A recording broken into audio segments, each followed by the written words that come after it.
আল্লাহর কসম করে বলি, যে সমস্ত নারীরা স্বামীকে অভিশাপ দেয়, ও মরে গেলি বাঁচতাম, ওরে ছেড়ে দিলি বাঁচতাম, ওর পালে এসে শান্তি হলো না, আমার কপালে সুখ হলো না, বড়া পড়া মরে না কেন, বড়া পড়ার সংসারে এসে সুখ হলো না, এই হারামজাদার সংসারে এসে সুখ হলো না।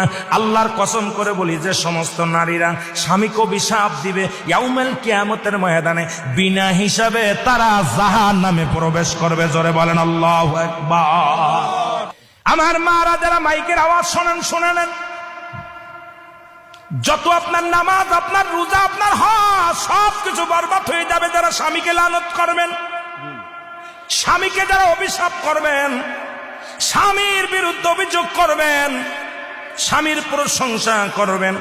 আল্লাহর দরবারে আপনি নেকি পাবেন, আল্লাহর দরবারে নফল বন্দেগী পাবেন। সারা রাত পরে আপনি ইবাদত করেছেন, আর একবার বলেন, আপনার মার কাছে বলেন,